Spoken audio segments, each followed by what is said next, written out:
Yeah, so we're going to dive into this, and it's interesting, and you'll see that on the slide here, and I guess a little bit of a trading kind of a story, or kind of how the trading world is changing. For a long time, I was a huge fan of TradeStation, and I still am of their charts. And at some point, a lot of our clients kept going, John, why aren't you using Thinkorswim? And I was like, this is fine, this is fine.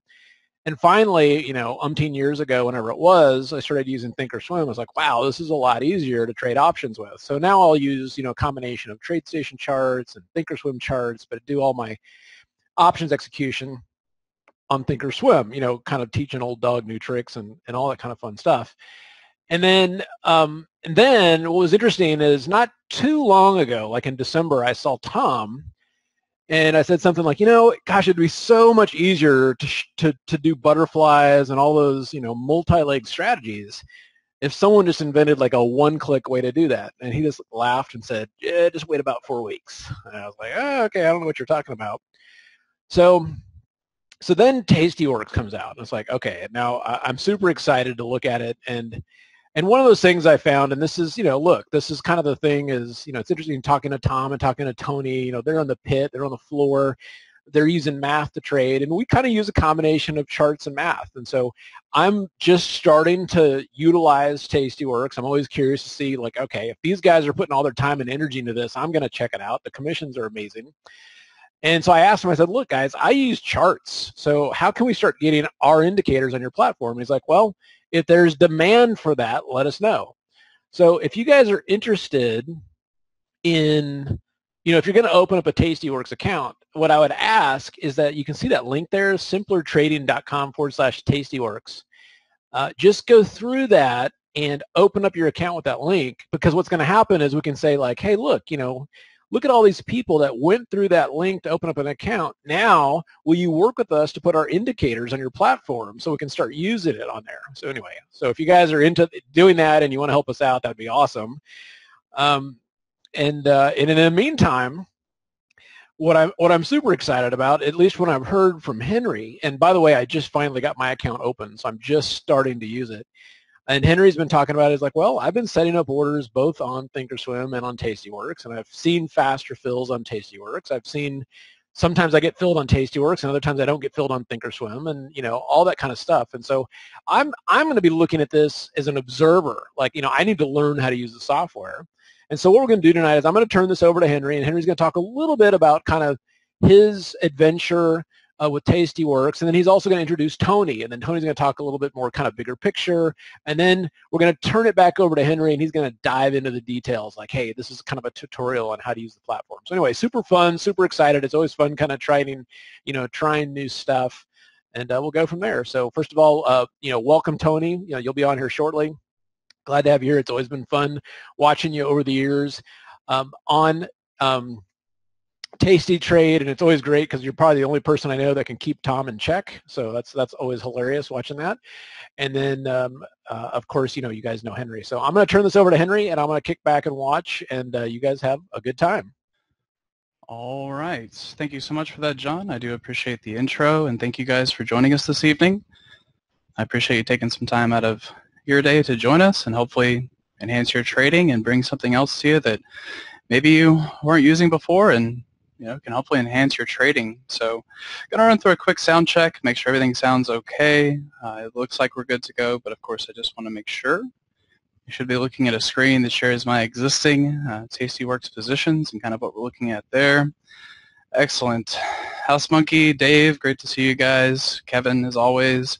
Appreciate the regulars being here, and as you guys know, I've obviously been a diehard Thinkorswim fan for several years now because I always found it to be the easiest platform to execute options on.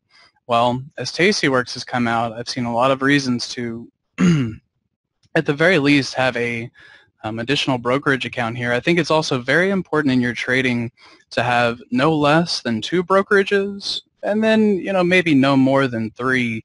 As you get too many of them, you can get to a point where you're not really focused on each individual account.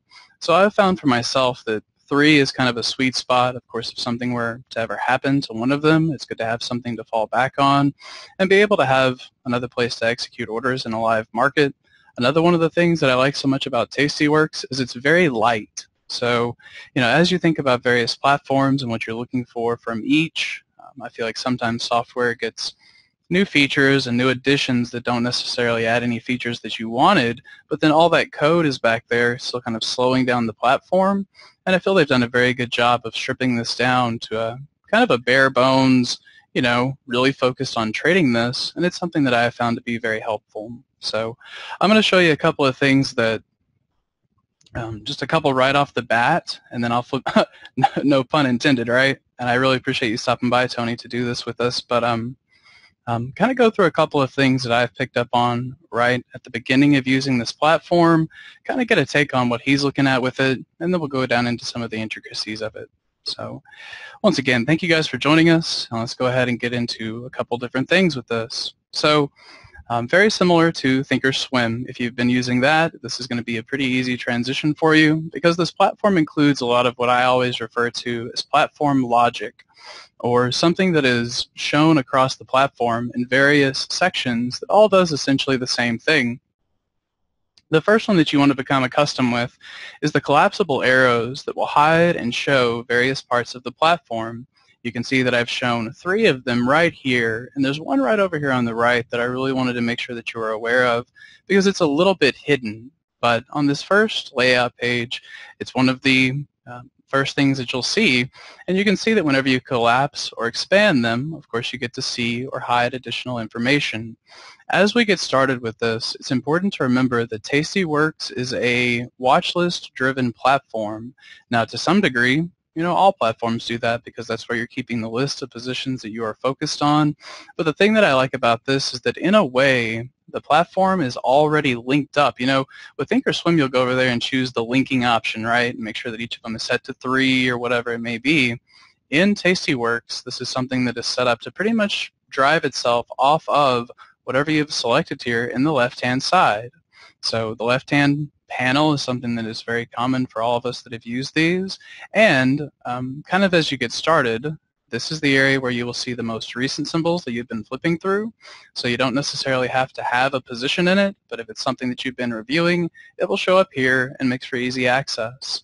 The other thing that I really like about this is that you can have, and they've got several very helpful watch lists.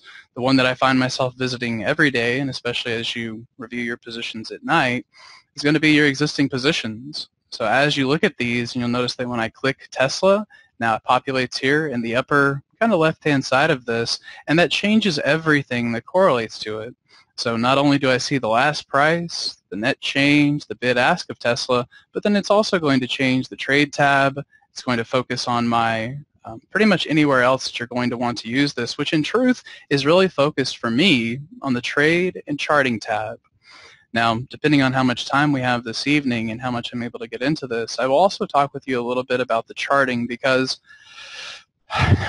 as much as I would love to think that I could trade without charts, it is definitely how I grew up, and it's part of this that I think is still, a very integral part of my trading. So as I review these and as I go through this, I have set this up to be the most basic layout that I can offer, and that is to say, I'm not going to have 1,000 indicators on here and make things, convoluted, but I do try to keep an organization here, and I also try to label my work in a way that makes sense. So for these white dotted lines, these are all going to be very common, and we're looking at the 50, 100, and 200-day moving averages.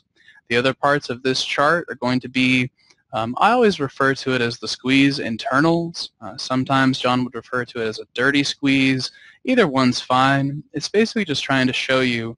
And here again, anytime I create these indicators or anything I do, I try to color code them or make them or set them up in a way where I can remember them.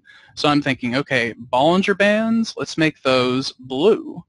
So I know which ones, I'm looking at in each instance. So the whole concept of a squeeze is finding periods of low volatility or price compression and then trying to take your position when this underlying has its move. So just to kind of recap these, you have your broad moving averages, you have the squeeze defined by the relationship of the Keltner channels and the Bollinger Bands, and then I'm looking at the 21-period EMA to try to get a feel for a reversion to the mean type setup, and then also using momentum to try and gauge direction. I always think that in a perfect world, and I always get fascinated by listening to these guys too, because they'll take a lot of these trades and execute all of it without even looking at a chart and do very well at it. So I would always think, okay, if I can take what I know about charting and what I have found to be helpful and then combine it with high probability option setups, well, that's where the magic happens. So this is one of the main things that I'm looking at as I go through my charts on a given day. You can see that that last move in Tesla was exactly what we're looking for in relationships where you get that compression and then you see a nice move higher. So as we go through this evening, this will be the foundation of what I review. And I also think that if for your general swing trading purposes, something like a 5-year daily chart is very appropriate for this. And that's about as basic as I like to keep it there. Now, getting into a couple other things that I think are important in relation to the platform logic. And remember, too, we've got a ton of questions that are coming through, so I will try to answer those as they are relevant to the current topic that we've discussed. And, of course, I'll make sure to hang around to answer those after we're done with the presentation as well. So now that we've kind of discussed briefly what I'm looking at in my charts, how you navigate from your watch list into the various trade sections and into your charts, the next place that I wanted to show a couple of things, and then we'll touch base with Tony and kind of see how he's feeling on all this or what he would like to look at. But with any trading platform, you want to begin by looking at your settings. When you talk about platform logic, this is another example of that, because by clicking this gear icon, you will get to the same place as if you were to select the gear icon that you'll see in the upper right-hand corner of your platform. So if I use that collapsible arrow to bring over this right-hand panel, you'll notice that I also have a couple of gears here. When I click any of these, the whole concept is that each of these gears will take you to the exact same settings dialog box, but it will direct you exactly to the place where you want it to focus. So had I clicked on this from the watch list area, well, then I would automatically be in watch lists, since I've clicked this very similar to Thinkorswim up in the upper right-hand corner, where you get to control everything about your platform. Well, that's where it takes it down into your, core account settings. Now, a lot of this will be pretty straightforward. If you have multiple accounts, this is a great place to, divide those up. One of the things that I was wanting to look at with you here is the very first option, and this is something I think it's great that you can kind of customize this, and it's important to know what each field does. So for this first setting, how long to show notifications in seconds. And this is a nice customizable field because it allows, or it caters to how fast you may be with trading. I find that about 5 seconds is good for me because I like when those orders, and what it's going to do is tell you when an order has been submitted, when an order has been filled, and they'll populate here in the upper left-hand corner of your chart, and you get to determine how long that message is shown for. So if you've got a lot going and it's pretty hectic, maybe you like having a shorter time frame on there. I find that 5 seconds is about right for me to see what's happened, make note of that, and then move on. The other part of this is your quote speed. Now, this could probably be debated a little bit because I don't feel that you have to have the fastest quotes possible, especially for the type of trading that I like to do, which tends to be a little bit more swing-based and a little bit just trying to let your orders work for 15, 20 minutes if need be. So for something like that, you don't need to have down to the millisecond quotes. And also, if you're on a little bit slower machine or if you find yourself on a Wi-Fi connection, this can really help the platform stability by slowing down those quotes just a touch. As I've been using it here lately, the 0.1 has been just fine, but that's worth noting if you need to modify it in the future. A couple of other things that I wanted to look at. This is a very important field to me also, and those of you that know, or those of you that have followed me in the room, anything like that, I always try to make sure that you're very clear that when you place single leg orders, that you're not getting the short end of the stick. Now, there's a couple different ways of saying that. I'm trying to keep it kind of PG, but anytime you go in and buy an option, let's say you're looking to buy a call, and it's got some fairly wide spreads, and you're sitting at something like $3 and $3.50. Well, and Thinkorswim did this the same way, where you would go in to buy this, it's going to automatically put you in at $3.50. You will get your fill, but then people would wonder, how did I just get this order, and I'm already down based off my P&L? Well, that's because your P&L is going to be based off of the mid price in this, and when you're jumping out there buying them at what they are being offered at, you're automatically putting yourself at a disadvantage. So if you understand all of that, it's nice to see that they have incorporated somewhat of a fix for that in my mind, and that is being able to place your orders even when they are directional calls at the mid price. So for spreads, they would always submit you at the mid, but for directional calls, directional puts, which obviously we trade a lot of, I got tired of being put in on the least favorable side of that, and that fixes that issue. So that's a really nice feature, and that's something that I think you should, at least for me, I make sure that that is always selected. Now another thing, and I think I saw a comment on this as we were beginning our discussion, and it's the millisecond delay before send order is enabled. And I guess you could go back and forth on this because if you want to look at your order and kind of read it back to yourself, and maybe you're a little bit newer to it, maybe you like to have that delay to actually read the order back to yourself. But I think setting that to 0 has been much more favorable. And if you find that when you go to place that order and it's got kind of a strange lag to it, that is the setting that you need to adjust. So as with all of these, tweak them to whatever your personal preferences may be, but this has been great. The other thing that I wanted to bring your attention to, and it's kind of hard to do in a chat room, but if you do it on your own, I think it is highly advisable, and that's this option here to duplicate your trade after immediately being sent. The reason why I think that's such a good feature is because say you want to take a 10 lot in something, but maybe it has a fairly wide bid-ask spread. You can come in and do a 1 lot, kind of get some price discovery going to see what actual price they will fill you for, and once that is filled, then they will automatically duplicate the order for you again, so you can sit there and kind of feather into your position, ideally accumulating a good average price. So those are all things that I was very glad to see in the platform, and I think they're important to your execution and to being successful. All you need to do is jump out there and buy one of those Ulta calls on the ask, and you'll very quickly see why, you should probably try and do that at the mid. Another place that is, and I kind of skipped over the stocks because I don't do a whole lot of stock trading, but coming over and looking at your option order increments. This is another very important thing to set prior to really diving into the platform because and I like doing, regardless of what size you're trading, I kind of like doing them in 1 lots for that price discovery feature, and so you can kind of nibble at it and get a feel for the orders. Obviously, if you were trading a bigger account, you may want to adjust these to a bigger lot size, but, it's always easy to start small and add on more. Starting big, sometimes it's a little bit harder to peel that back. So those are some of the first things that I found to be most helpful with this. As we get into today's discussion, we can look at a few more watch lists, charts, etc. But this is kind of the brief overview of things that I think are most important as you start finding your footing with this platform. Let's take a second, and I'll make sure that Tony's audio is also working, see if he has any feedback on what we've covered so far, and see if there's anything else he would like to discuss. So I'll pause here just a second and see if that is coming through for us.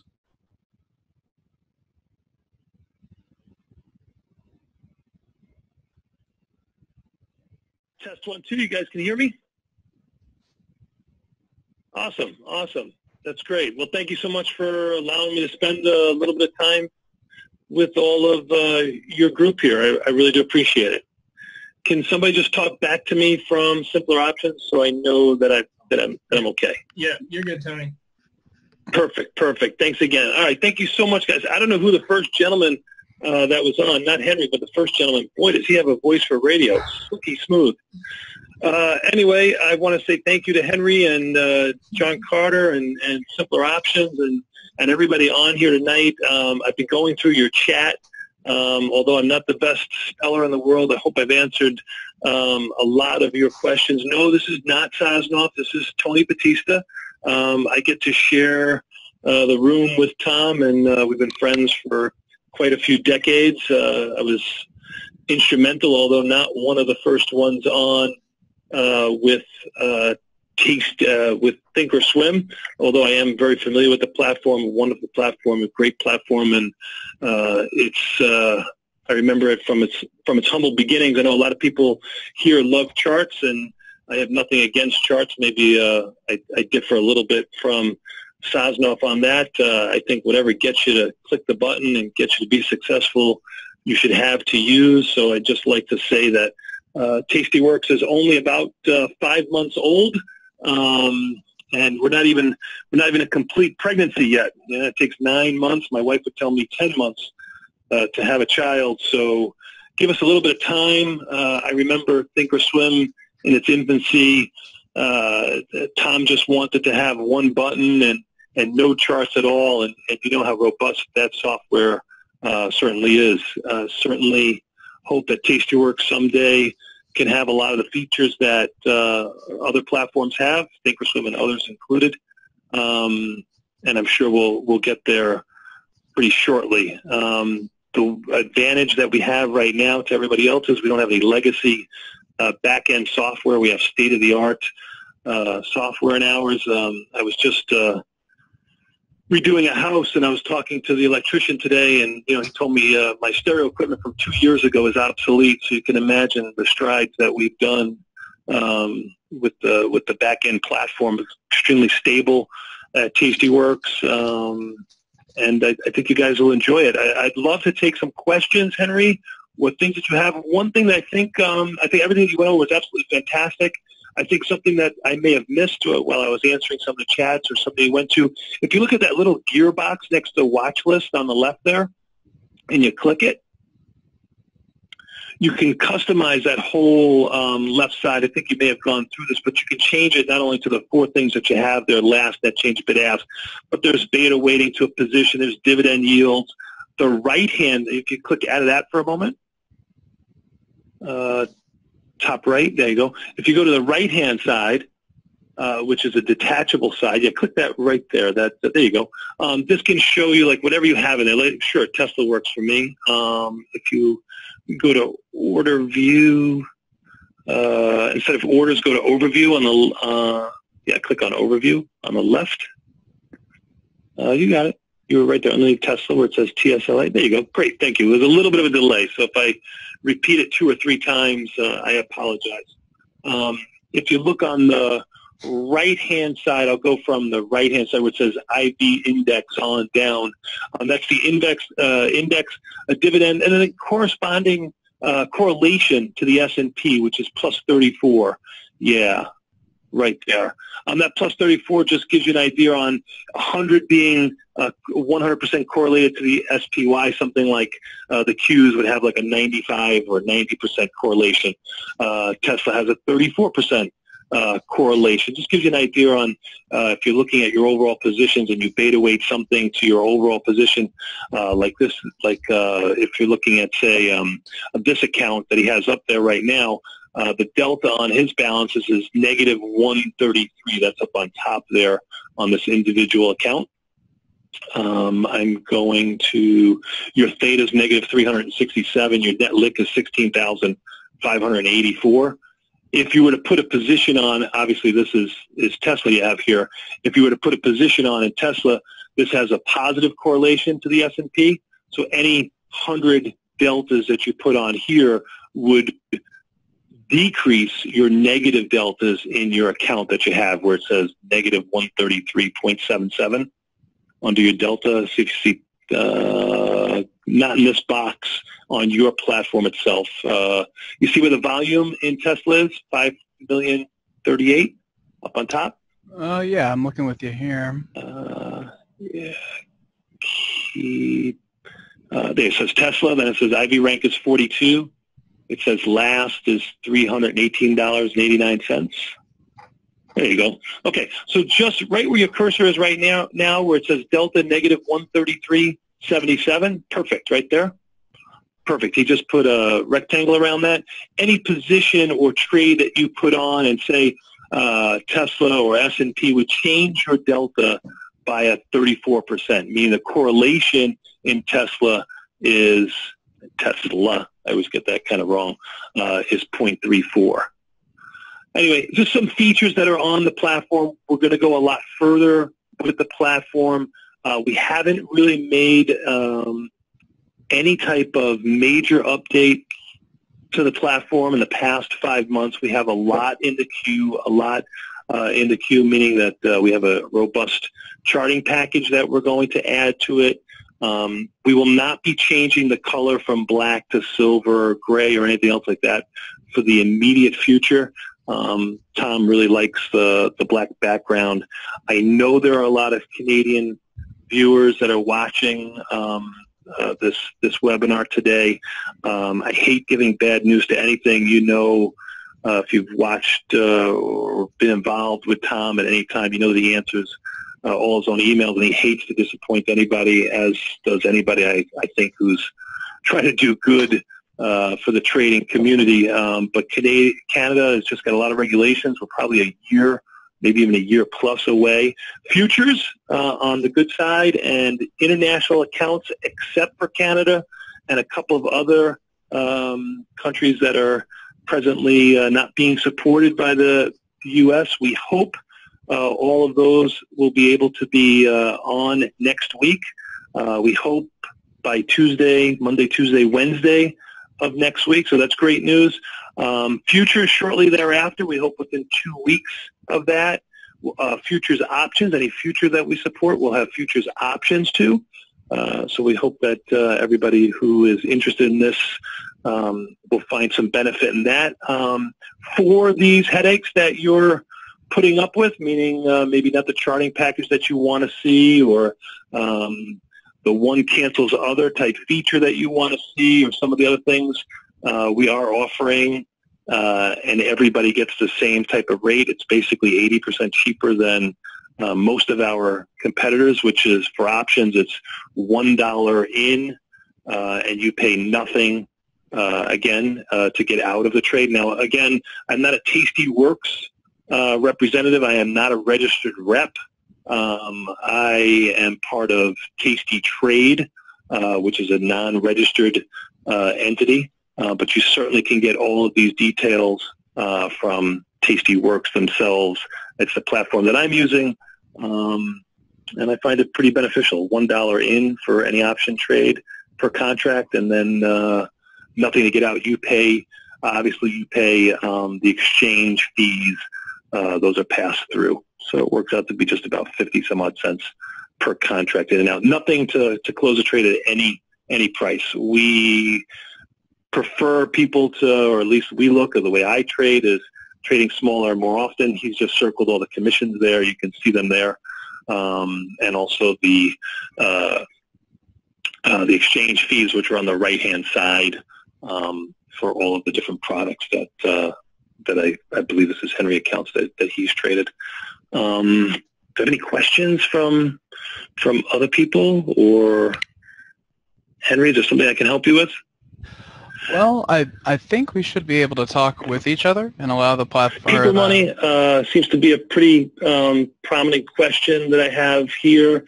At this time, we have, I don't want to say other pressing things that we'd like to get done first, but they do not have paper money at this time. We certainly will get that, but not at this time. Yeah, and Tony, I don't know how it's going to work with the relay. Hopefully, if Henry, anybody else? Yeah. So how do you increase the font size? God, if you watch the show at all, you notice over the last corresponding with Tastyworks, us using Tastyworks, I started wearing glasses, so the font size, I find it very small too, although I have a large monitor. We would love to increase it. It seems like a very easy thing to do, and before I got more involved with the technical day-to-day learnings of how a platform works, it's not as simple as just increasing the font size like you would on an email. Change the font size. So it is something that we're looking into. We definitely want to fix that too, make it a little bit better. Analyze tab similar to TOS from BB.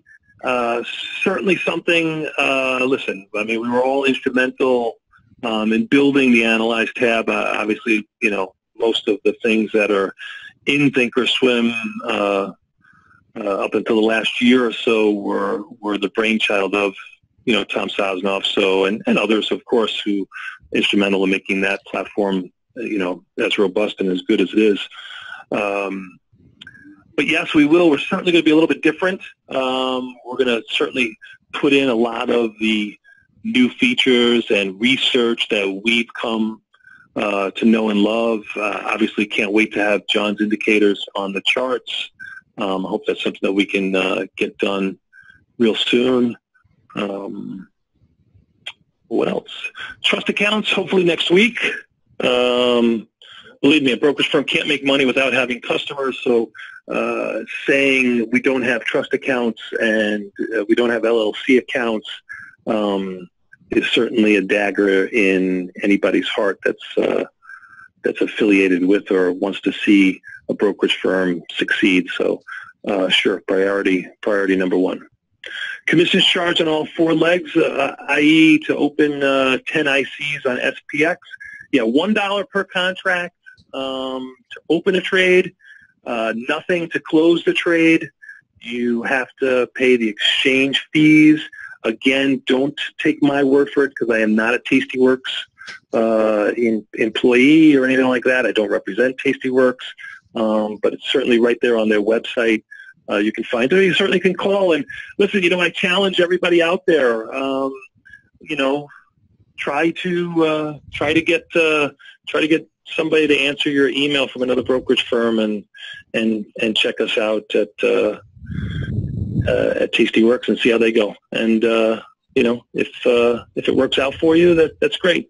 I know Henry was talking to me prior to this call here, and he was talking about how he said, "Hey, Pat, I use another brokerage firm, maybe even two brokerage firms on top of Tastyworks. And you know what? That's the greatest compliment and challenge that you can have. I love putting, my platform or what I use or what I think is right next to somebody else's who maybe could be just as good or not as good, but that's the only way to compare it. So click around. Nothing doesn't cost you anything to have the streaming quotes and everything else like that. It is $2,500 minimum to open up an account at Tastyworks, I believe. But again, you can check that out with them. Mobile trading, we hope to have that in the next month. Certainly a top priority. Online help, you certainly can call Tastyworks. They've always taken my calls. I think they should take your calls too. I don't think they have caller ID. IVR indicator is shown on the charts. Certainly, me too, BB. Thank you so much. You've asked some great questions. Yeah, no, I'd love to see it too. Certainly something that will get done. Thank you for saying the live support is excellent at Tastyworks.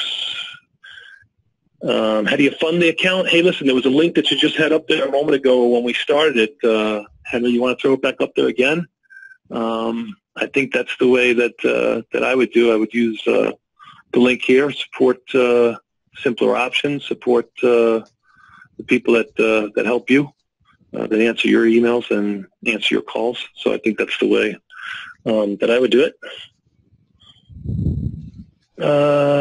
Robert says he opened the account with 2,000. I'm sure you probably could open the account with whatever number that works, right? Suggested retail opening, I guess, is a good way of putting it. I don't think any brokerage account would tell you that you couldn't do something. You know what? I'm going to kick it over to Henry real quick. I'm going to stay on the line. Maybe Henry or somebody from his support over there, Daryl or something, can queue up a couple of questions, or you guys can write in. I'll stay here till the end of the seminar. I don't want to monopolize all the time because I really do appreciate everybody letting me in. So, Henry, why don't you grab this, please? I think I overstayed my allotted time anyway. All right, Tony. Yeah, it's no problem at all. I think there's just, like you're saying, there's a little bit of a delay in the connection, but ideally we could, kind of talk back and forth and work through some of this. As you were making that comment about, being willing to put your platform up against anybody else's, obviously, I love that type of mentality, and that's what you have to do to be able to compete. And when you and I were having that brief conversation earlier, it's kind of like, so why are you executing orders at other places? And I thought I had a really nice example to show you here, because especially as you get into slightly, and I wouldn't even call them terribly complex orders, but this was something that I had shared in the free video from last night, because of course when Apple earnings were up, everybody's going to focus on that. It's a big deal. One of the trades that I had been looking at, because I thought it was a fairly low-risk situation, was coming in and looking at an unbalanced butterfly and trying to do that for a credit, basically to give myself no downside risk, and then base the idea that if we were going to rally up into 150, that's an area where I would maximize my profits. It's essentially a bet that I didn't think Apple would exceed 150. If it pinned there, we do great. If it rolls over, we make a little bit of change. You'll notice that I submitted this order at 2:14 Central Time, so it was a full 45 minutes before the cash session closes. You will also notice that this order expired. So, I have it sitting in there 45 minutes prior to the cash session close, and it sat there and sat there and sat there, and then eventually expired. Then what I thought was interesting and really backs your comment of saying, well, and you said it too, it's obviously you're going to have a little bit of a bias because, that is your background and, this is your platform, but it's always great when the facts kind of, back up what you're looking at as well. And if you come back and look at the transaction that I've had today, and we're going to look just at Apple, this is the exact same trade put on, a full 20 minutes later. So ignore the top portion of this because that is a different trade. But when you come down and look at this part of it, you can see the exact thing, the exact same thing that I'm doing. Here is the bulk of the 150 calls that were shorted that help us generate the credit in that trade. There's the long option and the complementary long option. The point that I want to make with this is look at the time that that order was filled, because the way that I typically do this, and it just keeps myself in check and make sure that I'm not having any execution errors, is I'll place that order in Thinkorswim, evaluate the credit that I'm looking at, and then I'll come over and place the same trade into Tastyworks. So to put these side by side again, you can just see where this order was filled, and I guess it was actually, right at 13 minutes later, but this sat there and never did fill, where this, pretty much right after I put it in, was able to get me the fill. And I don't know of a better example of showing, that's the type of stuff that will really make a difference in your execution, where you have that exact same order, this brokerage filled me, and this one didn't. That's where you start to make those bigger decisions as to where you're going to be executing more of your orders. So I thought that was an interesting example, and of course with it being relevant to today's and yesterday's trading, that was a really big example of how I feel like the execution here is so great. Another thing that I like about just general management of these positions, and there was two other things that I'll show you here just in how I've been using the platform, and then we'll kind of kick it back. But I like being able to look at this, and when you drop down this Apple position and you look at this, you're going to see a lot of different information. The two main ways that myself and pretty much every options trader I've been able to work with will look at things is, the first perspective is to say this is your inventory. This is kind of the big bulk listing of every position that you have on. And when you're looking at it from this layout, it's kind of tricky. It's pros and cons, right? You get to see everything that you have on the board. You get to see the P&L on the entire position, et cetera, et cetera. I like being able to have that inventory view, but then what I will also do is come over here to this right-hand side, pull out the right-hand sidebar, and now since we're still linked with Apple, because remember we're using this left-hand panel to kind of control everything that we're doing, so we've got this selected here, which will also determine what I'm looking at here. Now you can come in and see your actual individual positions. So to recap this, the panel right here on the right shows you with very clear detail the two butterflies that I put on. The bottom is the 10-cent credit that we just got discussing on the unbalanced that utilizes calls only. Then the order just above it is a 50-cent debit, where we place that down kind of thinking that it might sell off into about 145 or so. And I love being able to look at this where you say, okay, there's my inventory, there's my exact individual trades, and there's where Apple is trading after hours. So at a glance, all in one screen, you can get a really good feel for everything that you have going on. Now the next piece that's helpful in this layout are the little flags that they apply to each of these. So the round Fs let me know that these are my filled orders. Then what I was looking to do is just say, okay, it looks like this order will be pretty favorable for me in the morning. Let's look at wrapping up one of them, and then I can manage the other 4 a little bit more objectively. So I can see this little W flag here, and that lets me know that this order is working. I'm trying to exit that at $1.25, which I feel is a pretty conservative exit, but that order is sitting there working. It will be submitted at the cash open tomorrow, and then of course that will drop me down to where I have a 4x8x4 butterfly. And that's just a very easy way of keeping track of what you got into, where you're trying to get out of. And then notice that this order right here is also letting you know there's the working position. Of course, with the earnings having come out this afternoon, the mid price is going to be off. We're going to have to let those open tomorrow morning and settle. But it shows you what the mid price would be if the market were open. And then, of course, the price that you're trying to get filled for your particular position. And I like being able to view that kind of all there in one, quick execution. The other thing that was something that I've, to date, this is the only place that I found it. It's not to say it's the only place that exists. But notice how with this AXP order, I've got a butterfly that is working, and it's using a GTD order, which I was like, okay, I've never heard of those. What does that mean?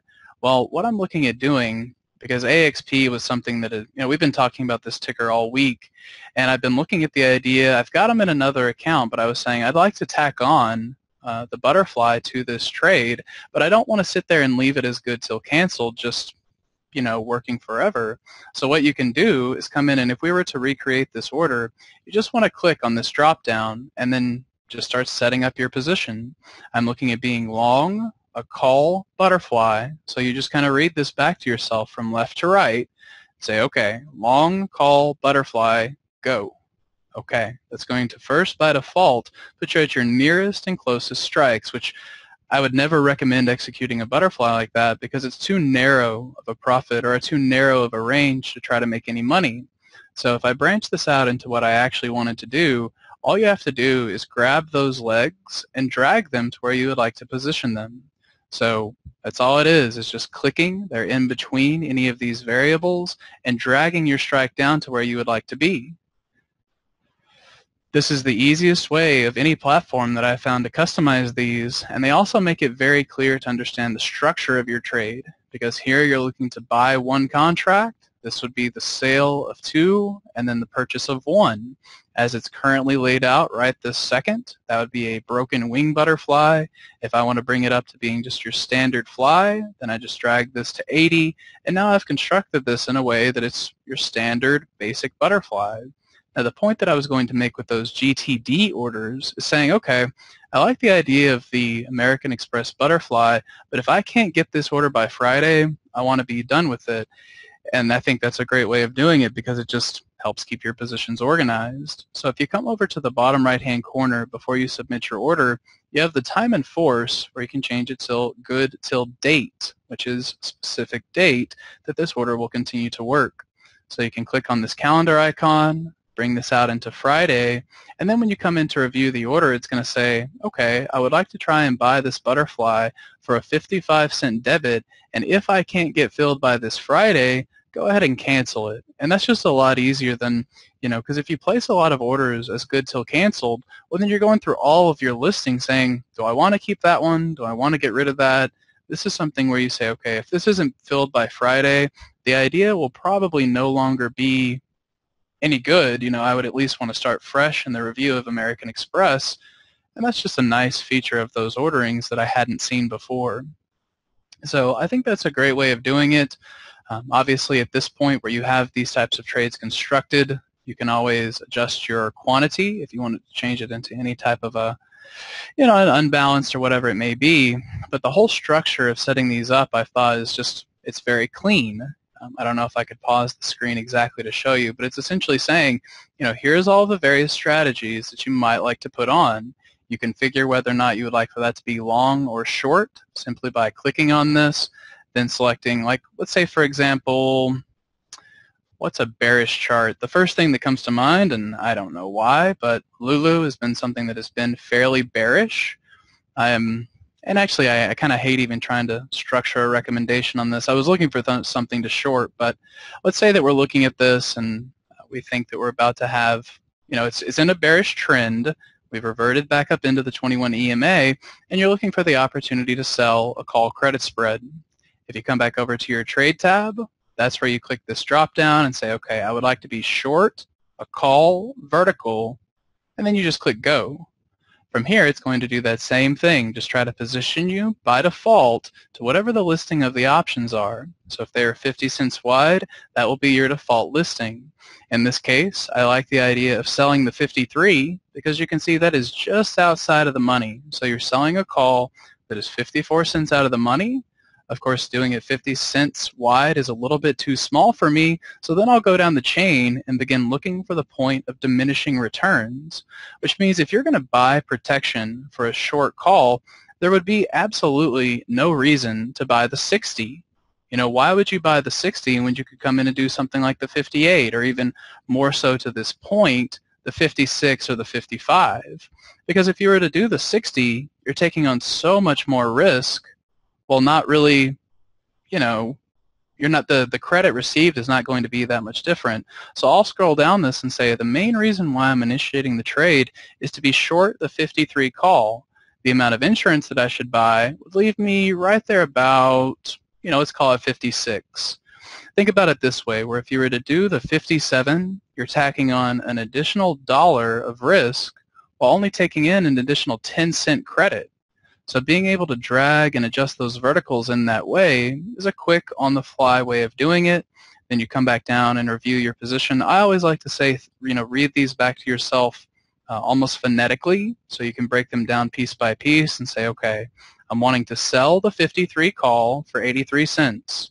I'm going to buy the 56, and you can see the negative versus the positive value to make sure that you're positioning that correctly. So then I'm going to buy the 56 at 19. The overall transaction on that leaves me at a 70-cent mid-price. And that's probably the easiest, most straightforward way of creating a vertical that I have found, and it just makes for some easy adjustments. Now, that's kind of the basic core part of it. Once you get down to this, you can use these areas below to adjust, but just like Thinkorswim, where I would tell you if you can get the foundation of this or take advantage of the shortcuts that they've provided you with, it's going to make it so much easier for your execution. So let's look at one more, and then I'll see kind of where we stand, answer a few more questions, and see if Tony has anything that he would like to add to these various things. But let's just say, for the sake of discussion, and I'm not quite sure exactly how I'm going to play Tesla just yet, but let's say, just for the sake of argument, that I think Tesla is going to go higher after earnings, and I think it's going to move up into 325. Remember, this is all completely hypothetical, but I'll look at it with more detail in the chat room tomorrow. But what I want to show you is you take your basis of this thinking, okay, 325 is where we're going to be. To try and give myself a little bit higher probability of success, let's widen out the wings on those and make it 15 wide. So that would imply a 340 with the body centered at 325 and $15 wide on each. Okay, to begin filling this trade, I'm going to click on Tesla, which will refresh the chain and take me exactly to where I would like to be. And then I'm just going to be looking at this drop down to be long, a call, butterfly. Once I've got that part of it configured, then I just drag and drop my strikes. So I know the one that I want to be long is right there at 340. The two, or the body, the core part of the butterfly, where I would like to be short those contracts, is at 325. And then on the opposing end, we're buying the 310 to structure that. So being able to piece that together, there again, just drag and drop to get right to the strikes that you would like for it to be. Kind of run through it phonetically for yourself to make sure that you are executing the correct legs in the correct spot. And then you can see the mid price for that spread. So, if there were any tips or ways of speeding that up, it is just to try to take advantage of these here.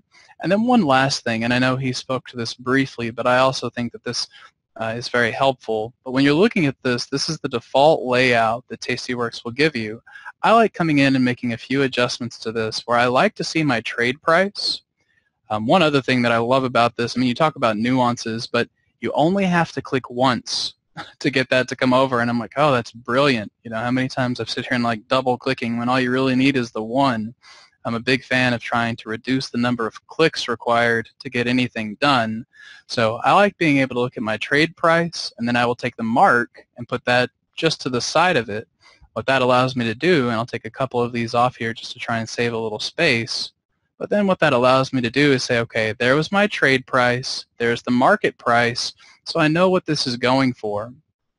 It is listed a little bit differently, where in the case of the trade price is shown as a negative value because I bought calls, but then of course with that value being higher than where I bought them, that shows that you do have a net profit on the entire position.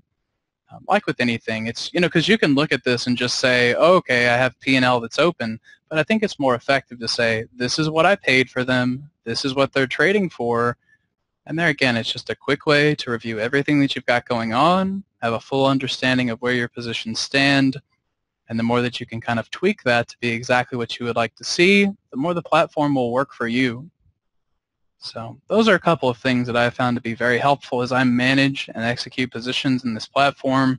Like I said, I think you can't beat the speed. The fact that it is very stable. I will also say that I have not had this crash or fail on me one time out throughout all of my use, and knock on wood, right? But every other platform I've used has always had something that's gone wrong. This continues to prove to be very reliable, and it's been an excellent brokerage for me.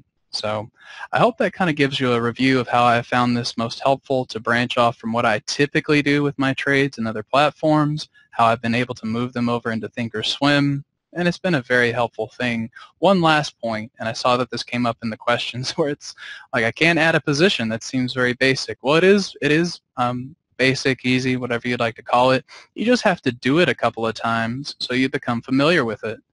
This just requires you to go over to this gear over here by your watch list. And remember, too, that when you click this gear, it's going to try to take you to the section of the settings that is most applicable to what you're currently doing. So having clicked the gear from watch lists, it takes me right back over to my watch lists. Now I need to change my listings, and here's where you can really start to work with it. So I've been focusing a lot here lately on sector analysis and then breaking them down into their individual components.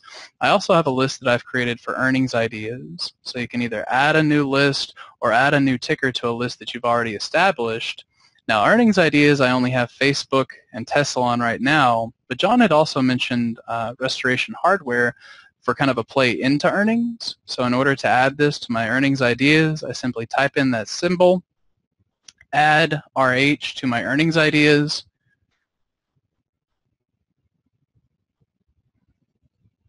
add RH. It's not, let's refresh it here. When RH comes up, it likes you to click on that actual name. Then it will give you the values or the, what RH has done today. Then you can click add RH to earnings ideas, add it successfully, okay. And now from here I can jump down and I can either run through the sectors, take a look at all of those where I'd say, okay, XLU, go back to our charts. You can see exactly what we've got going on here, where you've got a very nice squeeze in that. So then you begin dissecting each product inside of it in the same way.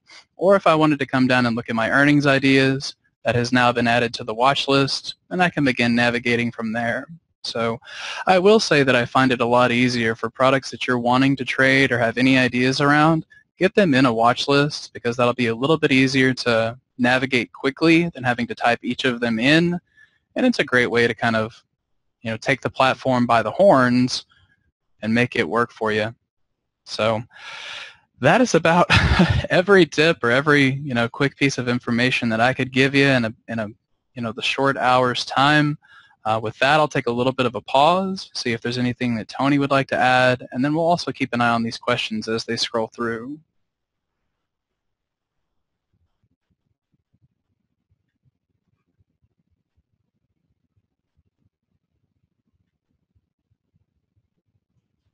Go for it. Sure. No, a couple of questions. If you go back to, you can just stay right where you are in RH. If you go to the trade page, and just open up the June options if you want to, with 45 days. Anyone, those are fine. The week, that's anyone, doesn't really matter. Great. If you look on the far right-hand side where it says IVX 57%, that's the monthly implied volatility. And then it says 5.92. That's the expected move, $5.92 over that time frame. And if you go to the middle of the page, that orange or burnt orange, yeah, band going up and down there. That just shows you that expected move of approximately $6. So you know if you're placing an option trade, you get like a green bar. If you want to do me a favor, perfect, I'll let you do that. Just show selling the 42.5 puts. Just click on selling them. There you go. You'll notice the green bar on the left-hand side. It's an easy visual. The whole platform is based and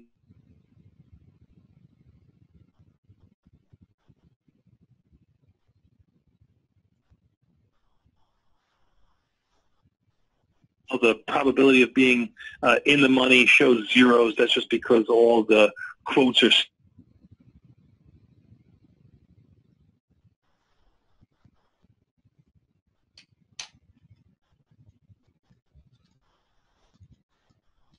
your green below the 42.5 plus another $1.15.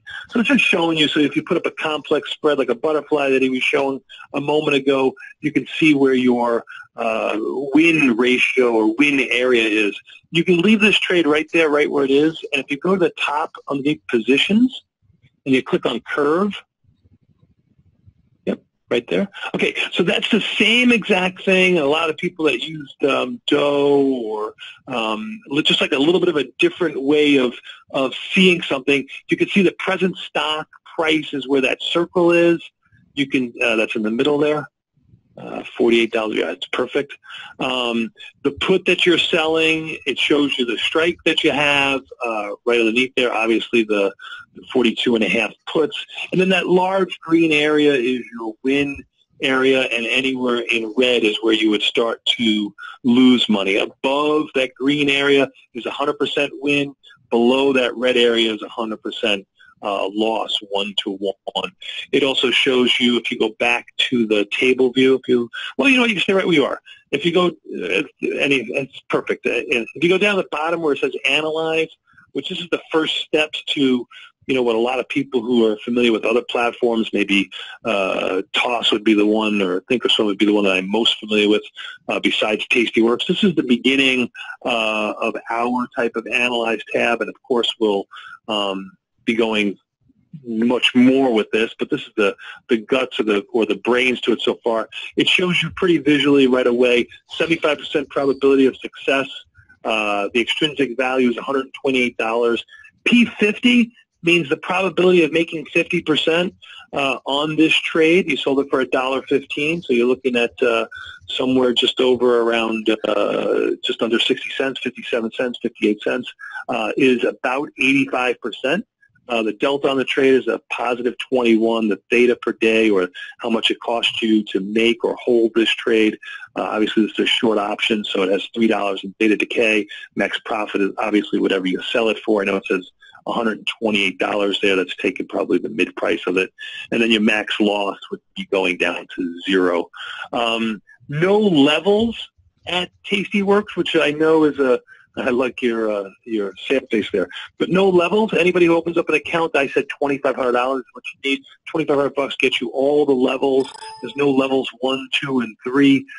Just like with the commission schedules at Tastyworks, at least through my experience, you certainly should contact them directly or use the link, preferably, that John gave you earlier today to check it out. But they can certainly answer your questions directly. But there are no levels as long as you have an account with $2,500 in it, which is kind of cool. We think it's, any brokerage firm that tells you, you're not able to do something, it's because they don't want to have the risk of your account. There's no, at least to my knowledge, no FINRA rule or anything else like that that says that one person with $50,000 in their account can have multiple levels and access to everything, and the other same person with $50,000 in their account for some reason cannot have all those levels and cannot do the same type of trading. That's an individual thing to each brokerage firm, and it's their risk to take it. Tastyworks is willing to bet on you. At least that's been my experience with them. So there are no levels. Everybody has the same commission schedule. Again, I'm not a representative of Tastyworks, but you certainly can go there and find out. But everybody has the same commission schedule. I have the same. Tom has the same. Tom Sosnoff, as does John, Henry, or anybody else who's up account at Tastyworks. It's $1 per option contract plus exchange fees, and then $0 to close a trade no matter the price of the trade. I don't know what other questions people have had.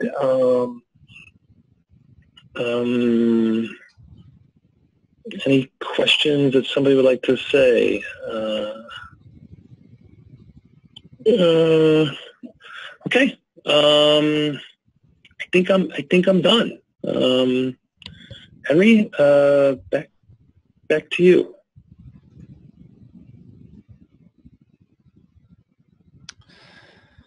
Excellent. Thank you, sir. And on you saying that, I got to admit that there are so many things that I love about this platform in a way where you know, the blanketing of commission fees is great, where it's like, you know, we're all equal, we're all in this together kind of thing, and I don't know, it just strikes me in the right way, and I like that a lot about it. I also kind of, and I know, of course, you'll get all kinds of feedback on this, but I like that you're not going to have like a silver layout for the platform too. You know, the guys designing this know what they're doing, so you kind of let them do it in certain applications, and I think that's great because you can spend so much time trying to put in every single feature to a platform, but at the end of the day, you know, this has got it where it counts. So I really love that. And then one last comment I was going to make is how you're saying how there's no commissions on the exiting, and that's also a really great feature because then when you get down to something where, you know, those short options are trading for 10 cents or 15 cents, it's almost like that little nudge you need to just go ahead and close it out. Because before, and I know John has this, and I feel the same way, where it's like, oh, I want those to expire so worthless, so bad, just to take in the additional credit, to not have to pay your commissions on the way out. And that completely eliminates those problems, which I think are kind of a, you know, not that good of a trading habit to have. So when you get to such a high percentage profit of what you're going to make, close it out, be done with it, and that's a good incentive to do it in that way. So on the topic of getting fully integrated SO indicators, that kind of goes back to what, you know, what the demand is for it. If you guys would, you know, like to point out to them that that's something that you would use the platform more if you had it, obviously that's what drives interest. If it's something that you still want to do, or just like I've been doing it, where I look at these charts, and to some degree, knowing what's on the internals of the squeeze gives you a more intimate understanding of it, rather than just saying, oh, buy when the dots change. Well, knowing what's going on in the background is very helpful for that. So I think it's important to, you know what's going on, and then if we can have a little bit cleaner visual way of looking at it, you know, then that's just that much better. And then yes, the browser version different will be completely different. I would never compare the two of those, Steve. The browser platform is really based for something where if you're, you know, whatever it may be, on the go or in a spot where you're not able to download it, it's kind of a backup. But you know, definitely rely on the installed desktop platform and use the web-based as a little bit more of a backup. The list of indicators can be found here just by clicking on indicators, and they've got quite a few. It's not like they don't have any indicators. So, you know, I think they are open to the idea of potentially adding these. It's just all about, you know, what's the demand and how are we going to be able to get more people to use the product, and that's ultimately what it boils down to.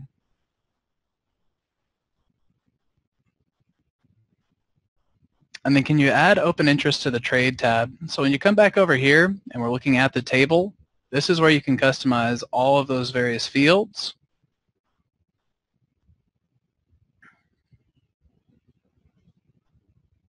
And you can just adjust those in your settings. The platform does come with quite a few videos as well. So not only will we be using it live in the chat room, but then you can also go, I just always Google it. You know, that's my default way for getting to their help section, but that's just how I do that. And then, Rob, actually, I'm not sure. You know, this particular account is under 25K, and I haven't seen anything about notifying me about those day trading pattern rules. Of course, I try to stay within my means, but I have not seen where it counts that down. It's probably a variable somewhere. They do plan on adding futures, so I think that that will be another great addition to the platform. I do tend to find myself focused on more options because it's always good to narrow your focus, but if they add on futures, I'll trade them.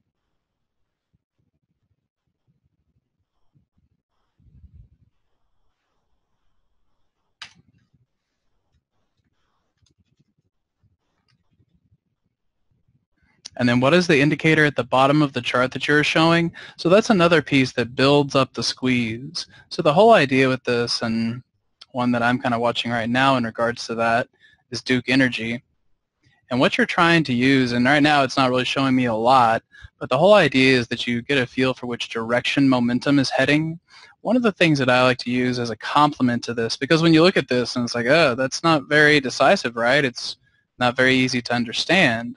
Well, that's where I will go back to error in favor of your broad moving averages and see how that's sitting right on top of the 50-day. That's where I'll say, I'm looking for this to slope up. And with any, piece of technical analysis, you try to add things that complement each other, and I have found those to be very helpful in that.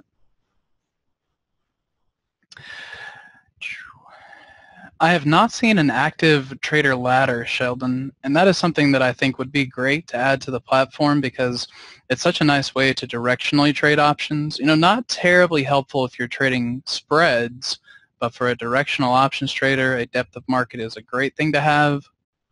And like you said, it's definitely still in its infancy, but I expect some of these features to be added in the future. Something like that I think would be very helpful.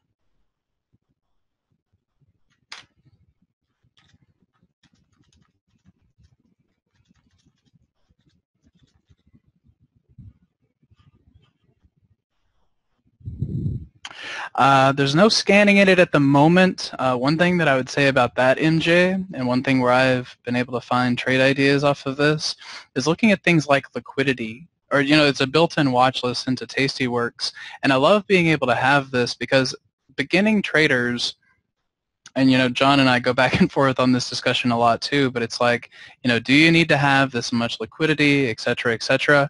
And they have the feature of being able to come in and show you the liquidity ranking, or rating as they phrase it. Two of the most helpful things that I like that are a little bit proprietary to the platform are your IV rank and the liquidity rating. So if you get nothing else from this, and I will kind of end my wrap-up of this, I think Tony had a few more things that he wanted to say, and then I will let him end the webinar.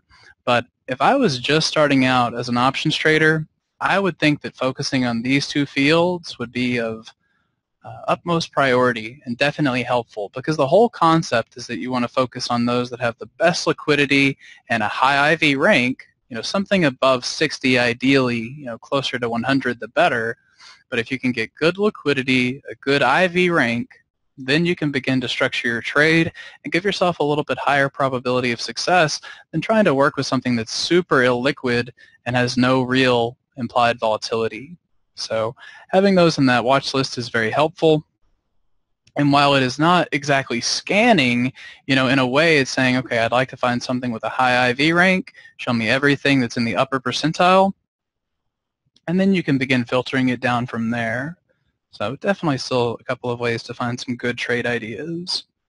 And then the high VI rank is for selling options. That is exactly right, Jose. And it's something that I try to focus on more in this platform because it's, kind of the big foundation that these guys have made. I found that applying aggressive directional strategies in certain situations and then selling premium the rest of the time is a great complement to each other. So that's pretty much what I've got for this evening, guys. I would like to leave you with this screen, which will just show you a place where you can go and sign up for this if you would like to open a Tastyworks account. Like I said, you'll be seeing this more in the chat room and in the webinars that we do. I'm pretty excited about it and very fortunate to have Tony join us. So thank you guys for everything. I appreciate you being here, and I hope you have found it helpful. This will conclude my part of the webinar, and then I'll turn it back over to Tony where he can wind things up.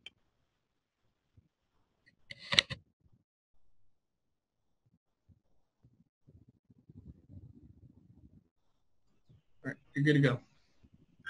Hey guys, I just wanted to again thank you very much for allowing me to speak to all of you. As far as a couple of things I just heard pop up there, maybe I can answer them for you. Of course, you can always get a definitive answer from the brokerage firm itself. But day trading rules, for a couple of people that were saying up there, that's industry standard. Of course, they are counted on Tastyworks, and they'll be on the upper left-hand side if they would apply to your account size, etc. Futures, we hope to have them about 2 weeks after we start taking international accounts. There's a great feature also on Tastyworks where you can follow trades that people have made. It's really not to copy things that we've done or anything like that, but just, hey, where are we finding action? Where are you finding action and different ideas on different strategies that you certainly could find. To trade a stock, obviously, not obviously, but you just put in the symbol. Again, you can click anywhere on the platform. If you're, like on the left-hand side, you've made a custom list as Henry and the team were showing you. You just click right from that list. It populates everything from your charts to your trade page, and you just click on the bid if you want to sell the stock. You click on the offer if you want to buy the stock. Obviously, you certainly can adjust from there. We are working feverishly to allow short options, and that's short call options in IRA accounts. And of course, you can open up an IRA account at Tastyworks, but we are working feverishly to get this done. We want to be, again, Tom and the team was the first one. So many questions here about different legged trading different legs on a spread. You got to remember they were the first to introduce different legs on a spread. I remember a long time ago trading off the floor using a software. You had to put the QSIP code, and still some platforms you have to. It didn't even have like SPY, May 235 calls or puts. You actually had to put the QSIP code, which was the unique code to that one option before you could make a trade. Please remember that we are active traders, as you all are out there, and we want nothing more than to have one-click functionality on just about everything. Again, we are hoping to have short options in an IRA account, and I think I've gone too far. So I apologize for monopolizing your time. I appreciate everybody. I'm going to hang up on you guys. I'll wait for you to say goodbye, hopefully. And that's it. Thank you so much. Yeah, that was awesome, Tony, and thank you very much. And one thing too I saw is that I think it's going to be awesome is with futures, and this may be incorrect, but I think this is what I heard that Tastyworks at least was hoping to be able to do is once futures are available, actually being able to trade options on futures on all of the futures contracts as opposed to just a handful. So I think that'll be fantastic too. And again, I'm not positive on that. I just remember hearing that.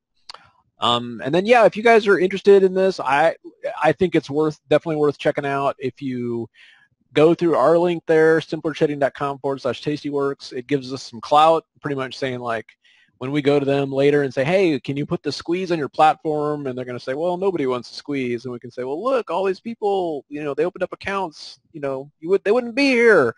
And they can say, oh, yeah, you're right. Here's a squeeze. And so that's kind of the, we want to, just do that. And look, this is one of those things where it's kind of like it's fun to watch it and kind of grow with it. And I'm always excited to use the fastest and best tools of the trade. And I can't wait to, it was actually helpful, watching both Tony and Henry using the platform, because I'm sitting there taking notes, and then tomorrow I can sit there with Henry and have him show me how to use the platform in more detail, which will be great. So I think this is going to be awesome. I'm looking forward to doing the futures on here and all that kind of fun stuff. And Tony and Henry, thank you guys for taking the deep dive in here, and looking forward to doing more of these in the future. You guys have a good night. And we'll see y'all in the morning.